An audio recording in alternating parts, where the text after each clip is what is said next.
तुम्हें 2 करोड़ का flat gift कर रहा हूँ और तुम मुझे कंजूस बोल रही हो? जब कर दोगे ना तो जब कंजूस कहना बंद कर दूंगी। बड़ी तेज होती। अभी तुमने ये चला के देखी कहाँ है?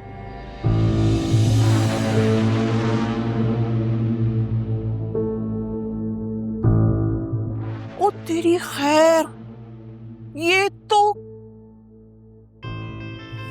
तो आलिया का बहनोई है। अम्मा कहाँ थी आप? आपको पता है मैंने आपको कितना मिस किया। कोई माँ बाप अपने बच्चे से इतना नाराज रहता है क्या? बहुत याद किया, कोई लम्हा ऐसा नहीं था जब मैंने तुम्हें याद ना किया। कि अपनी माँ से कोई ऐसे नाराज होता है? मैं तो जैसे बड़ी खुश थी ना, हर रोज आपको याद किया, कितना रोती थी, कोई मेरी खबर नहीं लेने आया। सदका जान, मैं आ गई हूँ ना। अस्सलाम वालेकुम आंटी। वालेकुम अस्सलाम बेटा। जोया, क्या करती हो भाई? आंटी को आते ही रुला दिया। जाओ प्लीज पानी लाओ। नहीं नहीं बेटा, मैं ठीक हूँ, ऐसी कोई बात नहीं है। अरे नहीं नहीं आंटी, अपनी दूर से आई हैं, आते ही इसने रुला दिया आपको। पानी तो पीजिए प्लीज, जाओ।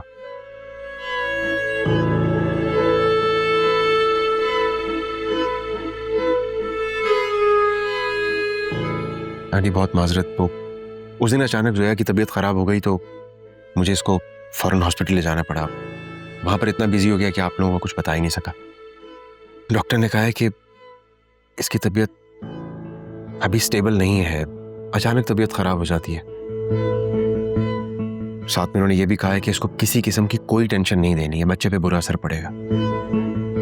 तुम बेफिक्र रहो, मैं भी ऐसी कोई बात नहीं करूंगी जिससे जोया को टेंशन पहुंचे। थैंक यू आंटी, मुझे आपसे ये उम्मीद थी। वैसे आप लोग नाराज तो नहीं है ना मुझसे? नहीं बेटा, नाराजगी कैसी? मैंने ही तुम्हारे अंकल से बात की थी कि जोया का जो भी हिस्सा बनता है दे दें उसको। अच्छा है, बच्ची अपने बच्चों को लेकर अपने ठिकाने में बैठ जाएगी। थैंक यू आंटी, आपने मेरी सगी माँ से ज्यादा मेरा ख्याल रखा है, मुझे प्यार दिया है। अल्लाह करे कि आपका साया हमेशा हमारे सरों पर कायम रहे। बेटा तुमने भी मेरी बेटी का बहुत ख्याल रखना है। इसी वक्त में बीवी को शौहर की मोहब्बत की जरूरत होती है। बिल्कुल सही कह रही हैं। मैं तो इसके लिए जोया आहिस्ता, पानी लीजिए। बेटा असफर ठीक कह रहा है, आहिस्ता चलो। बैठो। ऐसे भाग के आई हो, कुछ हो जाए तो? बच्चों की तरह से ख्याल रखना पड़ता है, आपने समझाया इसको प्लीज। बैठो बेटा मेरे पास। असफर बिल्कुल ठीक कह रहा, छोटे छोटे कदम लेकर चला करो। अम्मा आप इतने दिन कहाँ थी? बाबा ने कहा था आप आएंगी, मैंने बहुत इंतजार किया। अरे भाई अब आ गई है ना, अब तो पुरानी बातें भूल जाओ। जोया बेटा तुम्हारा फोन कहाँ है? वो आंटी वो खराब हो गया था, मैंने ठीक करवाने के लिए दिया है, कुछ दिनों में आ जाएगा। वैसे सच पूछे तो मैं तो चाह ही नहीं रहा कि इस हालत में फोन यूज करे। पता नहीं अजीबोगरीब शुआएं होती हैं, बच्चे पे भी बुरा असर पड़ता है। और घर का इंटरनेट भी कटवा दिया मैंने। वैसे मेरा फोन मेरे पास ही होता है, आप जोया से जब बात करना चाहें मेरे नंबर पे कॉल कर लीजिएगा। ठीक है बेटा, जैसे तुम्हारी मर्जी। अम्मा बाबा ने जो हमारे लिए फ्लैट देखा ना, बहुत प्यारा है। मुझे असफर ने वीडियो दिखाई है, बहुत पसंद आया मुझे। अम्मा बाबा से कहे ना अपना नाज़ी खत्म कर दें। तुम परेशान मत हो, इंशाल्लाह अल्लाह ने चाहा तो वक्त के साथ साथ सब ठीक हो जाएगा। घर में सब कैसे हैं? फिजा, आलिया? सब तुम्हें बहुत याद करते हैं। अम्मा किसी ने मुझसे कोई राब्ता ही नहीं किया, कोई कॉल ही नहीं की। अरे जोया भाई, सब अपनी लाइफ में बिजी होते हैं, फ्री होके कॉल कर लेंगे, नहीं क्या बड़ी बात है।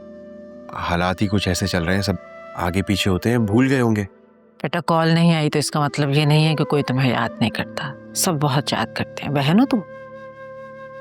हमारे हालात भी हमें पता है और हमारे खुदा को।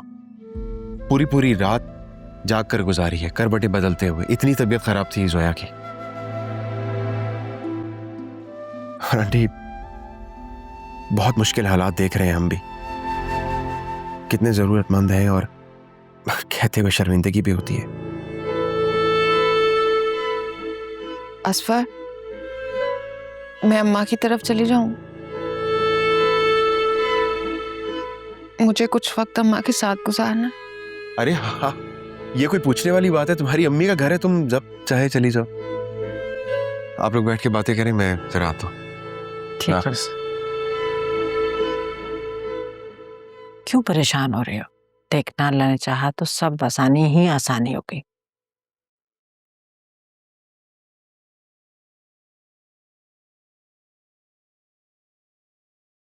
आई एज्यूम कि अकरम और फिजा के दरमियान जो कुछ भी रहा है उसकी तुम्हें नॉलेज है। और मैं तो ये भी जानती हूँ कि फिजा सच बोल रही है। सुल्तान ने ही उसके साथ बदतमीजी की है। तुम ये बात इतने कॉन्फिडेंस से कैसे कह सकती हो? क्योंकि मैं फिजा को जानती हूँ, तो ऐसी वैसी लड़की बिल्कुल भी नहीं है। जहां भी जाती है उस जगह की वाइब बिल्कुल पॉजिटिव हो जाती है। और मैं सुल्तान से भी मिली भी हूँ। अकरम मुझे लेके गया था अपने पेरल कोर्ट। 5 मिनट की मीटिंग हुई थी हमारी, लेकिन उस 5 मिनट की मीटिंग में मुझे अंदाजा हो गया था कि वो कैसा इंसान है। जिस निगाहों से वो देख रहा था ना, इस्तग़फ़ार। तो क्या तुमने इस बात का जिक्र अकरम से किया? भाभी देखें, प्लीज डोंट जज मी, लेकिन मैंने अकरम को ये मशवरा दिया था कि वो अभी अपने बिजनेस को प्रायोरिटाइज करे। सुनैरा, ये तुम क्या कह रही हो? मैं बिल्कुल ठीक कह रही हूँ भाभी। देखिए, अकरम इस बिजनेस में ना 5.5 मिलियन की इन्वेस्टमेंट कर चुका है, और जब तक उसको ये पैसे वापस नहीं मिल जाते सुल्तान से, तब तक उसको अपना सर झुकाना पड़ेगा उसके सामने।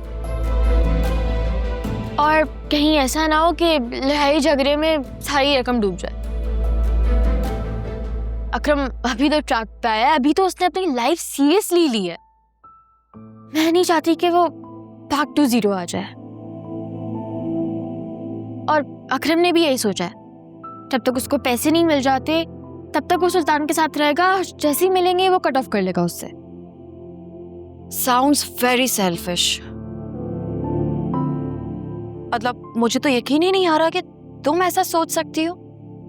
तुम खुद एक लड़की हो। और ये बताओ, अगर उमैर तुम्हारे साथ ऐसा करता तब तुम क्या करती? भाभी देखें, वक्त पड़ने पर गधे को भी बाप बनाना पड़ता है, और ये कुछ ऐसी सिचुएशन है। और जब एक बार पैसा वापस आ जाएगा तो अकरम उसे छोड़ देगा। एक सेकंड,